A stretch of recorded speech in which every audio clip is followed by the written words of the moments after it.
What's up, AJ's Family Living? Today I'm going to do a reaction on Kendall Rae. If you don't know Kendall Rae, she's kind of like the modern day Angela Lansbury. You know, like Murder, She Wrote, but only with a spin on it. Well, the one that I'm talking about today is about Summer Moon Utah Wells. Okay. Now she's talk about he say she say stuff between the young man and the mom. Their stories kind of like twine, but they're not connecting with what went on during that day before the little girl came up missing. Now I'll give you a little history of the little girl. The little girl, she had 3 brothers and her. So her parents had 4 kids all together. The dad worked, the mom's just like a stay-at-home mom. Now, what happened between that time before she had came up missing, it was like almost 6 months now, and she still hadn't been found, the little girl. It talks about how they tried to say that the cornbread mafia might have been the ones that had snatched the girl up. And they went on the Dr. Phil show too, so I'm like, okay. And then they were a bunch of body language experts that were there doing them to see if they had anything discrepancy with their body language, think that maybe they might have done something to this girl.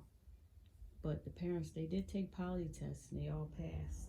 And it was 3 of them, well 4 altogether, the young teenager Hunter, the mom, the grandmom, and the dad now, and the 3 brothers, along with Summer. What I don't understand is how is it that no one knew the child was missing? The mom was only 12 feet away from the grandmom's house, and she was staying in an RV, not like about a foot away from the house itself. They had about a bunch of damn dogs. You know, she was like a tomboy, a princess. I mean, she liked the movie Frozen, you know. And mom and the girl start off the day in the beginning of the story. It tells about how the dad got up early in the morning and he went to work. About a good, I think, 45 to an hour ways. Then the mom gets up and take the grandmom to an appointment. And they talk about how they stopped off at stores and how the mom brought these vape cigarettes for her and this young boy till they went back to a store. They went, Summer was swimming. It's like a lot of conflicting things going on with this story. But Kendall Rae, she kind of like really like sums it all up, but after a while it starts becoming like a drag. But you know what I mean, she did a good job to it. But the thing was that the mom and the daughter and the grandmom and the brothers, I'm like, somebody should have seen this girl missing at a certain amount of time.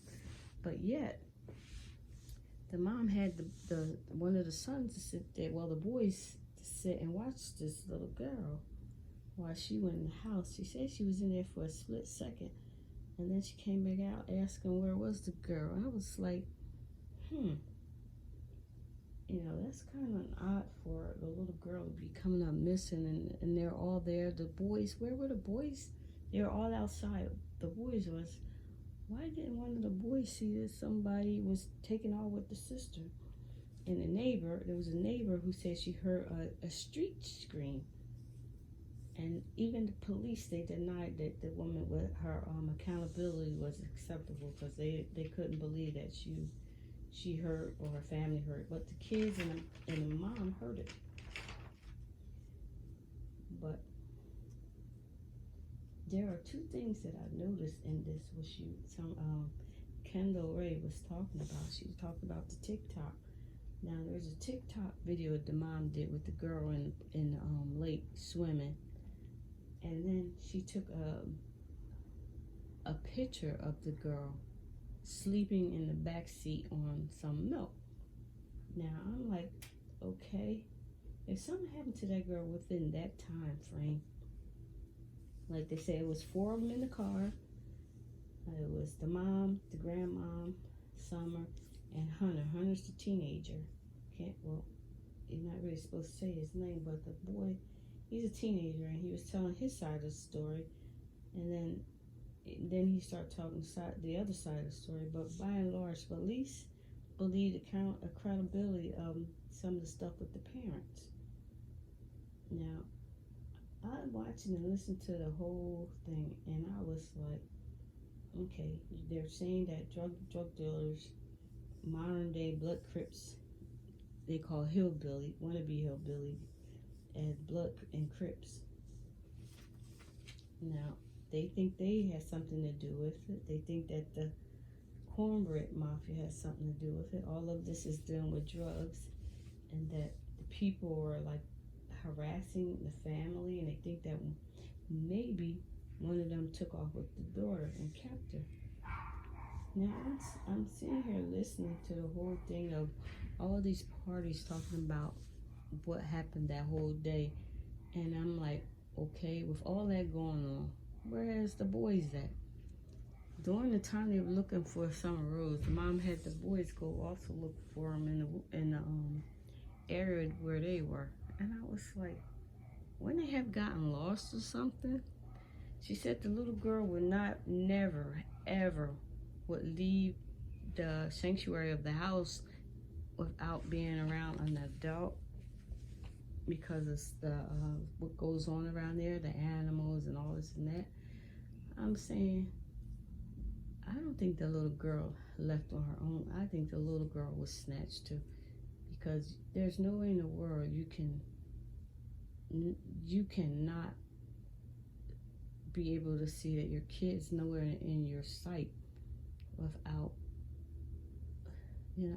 I'm just saying, without you knowing that your kid is gone, I think there's a lot going on in that little hickey area where they at. I think that maybe what they were saying is they probably did get snatched. The people didn't like them. They were steal their dogs and drop off their old, I would say, mutt dogs and give to them. They had a bunch of dogs, and I'm thinking those weren't their dogs. They were the people who had them dogs. So I'm thinking maybe the dogs didn't bark because the dogs probably knew who the people were that snatched the girl. So I'm thinking, just like that, maybe they did. Maybe those hillbillies up in there, the mafia, cornbread, whatever you want to call them, maybe they were the ones that snatched the girl. Because they said the dogs usually, they don't bark. I'm like, dogs wouldn't bark if the dogs had been twined with the people who probably read and fed them and dropped them off, And somebody probably been scoping out their house and stuff, or people probably was scoping out their house and watching everything that goes on, because they're in the woods. Well, up in the, might as well say it's the woods, acres of land where they live, because you can actually hide up behind trees and shrubs, and nobody would notice unless they see you or you make noise for them to see you. So I'm saying, it's like the parents are saying, I think somebody was probably watching them, and they seen that this child was probably said to the brother, I'm going to the basement and play with my dolls. Like the mom said, the boy said that she wanted him to play with her, but he said, the brother said no. So she went on down there in the little area where they go in the basement. It looks like a basement to me. It don't look like a hidden room. It looked like a damn basement. So she went on down there, and whoever it is probably seen her down there and took her right out of that open door, and probably had their hand over her mask or something, over her face or something, and probably told her she better not scream or something. I'm just saying, there's no way in the world could that child have just wandered off without somebody snatching her. Help a little YouTuber, get some about reach 1,000 subscribers. You know, like, comment, and subscribe.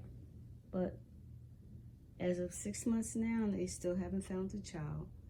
And I think the child was abducted, because there's no way in the world she couldn't scream out to her mom, and her mom and her was close. I believe the little girl was snatched. I don't think any foul play. I think somebody actually abducted her. Okay.